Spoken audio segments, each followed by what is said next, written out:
अस्सलाम वालेकुम। मेरे ख्याल में शामी कबाब हर फ्रिज में हर वक्त ही मौजूद होने चाहिए, क्योंकि ये एक ऐसी आइटम है जो आपके बहुत सारे काम आ सकती है। जैसे कि आपका कुछ पकाने का मूड नहीं है तो आप इसको पराठे के साथ सर्व कर सकते हैं, इसके बर्गर भी बना सकते हैं। इसके अलावा आप इसको टी टाइम में भी इंजॉय कर सकते हैं। लेट नाइट अगर किसी को खाने की क्रेविंग हो रही है तो भी ये बहुत काम आते हैं। इसके अलावा अचानक से गेस्ट आ जाएँ तो भी आपको कोई मसला नहीं होता और आप बच्चों को लंच बॉक्स में भी बना कर दे सकते हैं। तो एक चीज़ जब इतने सारे काम आ सकती है तो क्यों ना इनको बनाकर फ्रीज़ कर लिया जाए, इनको स्टोर कर लिया जाए, ताकि हमें किसी भी काम में कोई मुश्किल पेश ना आए। तो आज मैं आपके लिए बहुत ही यम्मी, बहुत ही मज़े के बीफ रेशादार शामी कबाब की रेसिपी लेकर आ रही हूँ, जिसे बनाना बेहद आसान है।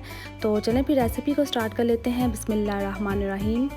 परफेक्ट शामी कबाब बनाने के लिए सबसे इम्पॉर्टेंट चीज़ ये है कि आपने दाल और बीफ की रेशो एक्यूरेट लेनी है, वरना अक्सर ऐसा होता है कि बहुत सारे लोगों के शामी कबाब फ्राई करते टाइम टूट जाते हैं।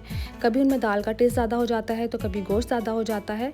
मैंने यहाँ पर 3 पाव दाल चना लेकर 2 घंटे पहले पानी में भिगो कर रख ली थी। प्रेशर कुकर के अंदर हम दाल ऐड करेंगे और रेशादार शामी कबाब बनाने के लिए हम बीफ का यूज़ करेंगे। तो 1.5 किलो मैंने यहाँ पर बोनलेस बीफ लिया है, ये भी ऐड कर देंगे। एक साबित प्याज इसमें ऐड करेंगे, 1 टेबलस्पून नमक ऐड कर देंगे और हाफ़ टी स्पून इसमें हल्दी ऐड करेंगे और 1 टीस्पून मैंने इसके अंदर ज़ीरा ऐड कर दिया है। और साथ ही हम इसके अंदर 4 ग्लास पानी ऐड करके प्रेशर कुकर को ऊपर से कवर कर देंगे और 20 मिनट्स का हम इसको टाइम देंगे। चलें, इतने टाइम में दाल भी हमारी बेहतरीन गल चुकी है, गोश्त भी अच्छी तरह से गल चुका है और पानी भी बिल्कुल ड्राई हो गया है। तो आपने पानी इसका बिल्कुल ड्राई कर लेना है और गरम गरम में ही आपने इसको इस तरह से मैश कर लेना है। कोई भी आपको मेहनत करने की ज़रूरत नहीं है, ये सबसे इजी मेथड है। ना तो आपको इसको किसी भी चीज़ से कूटने की ज़रूरत है, ना ही किसी मशीन की ज़रूरत है, ना ही किसी चॉपर की ज़रूरत है। बस बड़े आराम के साथ ये इस तरह से आपने मैश कर लेनी है। 2 मिनट में ये मैश हो जाएगी। उसके बाद आपने इसको एक खुले बर्तन में निकाल लेना है और फिर हम इसके अंदर कुछ मसाले और बाकी की चीज़ें ऐड करेंगे। इस तरह से एक तो काम बड़ा आसान हो जाता है और फिर हमारे शामी कबाब भी इस तरह से रेशेदार बनते हैं। अब मैंने इसके अंदर एक बड़े साइज़ का प्याज चॉप करके ऐड कर दिया है। 2 टेबलस्पून मैंने चॉप किया हुआ इसके अंदर अदरक ऐड किया है और थोड़ी सी हरी मिर्ची ऐड करेंगे और एक मुट्ठी हम इसके अंदर हरा धनिया ऐड कर देंगे।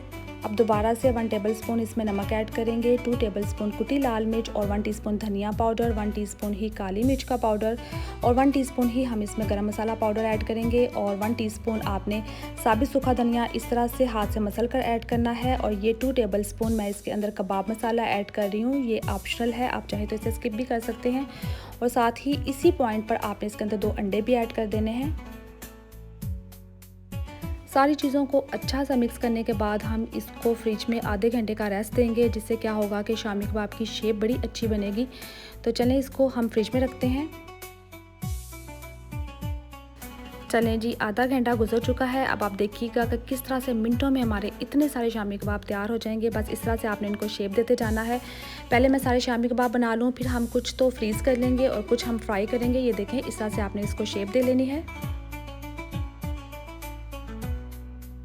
इस तरह से हमने घंटों का काम मिनटों में कर लिया है। ना तो किसी मशीन का यूज़ किया, ना ही कोई ज़्यादा बर्तन हमने यूज़ किए और शेप भी इतनी आसानी से बन गई। और आप देख ही सकते हैं कि कितने परफेक्ट शामी कबाब बने हैं। अब मैंने यहाँ पर इस तरह से एक बॉक्स में इनको स्टोर कर लिया है। आपने इस तरह से इनको स्टोर कर लेना है। उसके बाद ये है कि कुछ हम शामी कबाब यहाँ पर फ्राई करेंगे, क्योंकि जो हमने बनाया है ज़ाहिर है वो मैंने आपको दिखाना भी है कि कैसे कबाब बने हैं। तो चलें जल्दी से इनको फ्राई करते हैं।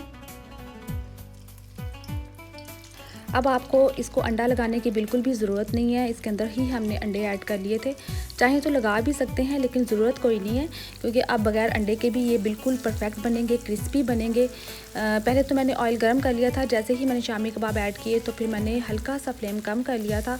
बस ये सारा कुछ पका तो पहले ही होता है, किसी के कच्चा होने का तो कोई अंदेशा होता नहीं कि हम कहें कि अंदर से कच्चे रह जाएंगे।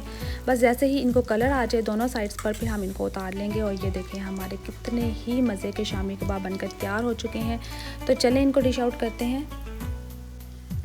वैसे आपस की बात बताऊं, मुझे शामी कबाब पुलाव के साथ बहुत ही मज़े के लगते हैं। वेजिटेबल पुलाव हो, चिकन पुलाव हो, किसी भी तरह का पुलाव हो। तो यहाँ पर आप इसके रेशे चेक करें कैसे रेशेदार कबाब बने हैं। तो मेरी वीडियो इस पॉइंट पर आपको ज़रा भी अच्छी लगी हो तो मेरी वीडियो को लाइक करना, शेयर करना और मेरे चैनल को सब्सक्राइब करना मत भूलिएगा। और मुझे कमेंट करके ज़रूर बताइएगा कि आप किस तरह से शामी कबाब इंजॉय करते हैं। इसके साथ ही मैं आप लोगों से इजाज़त चाहूँगी। टेक केयर एंड अल्लाह हाफिज़।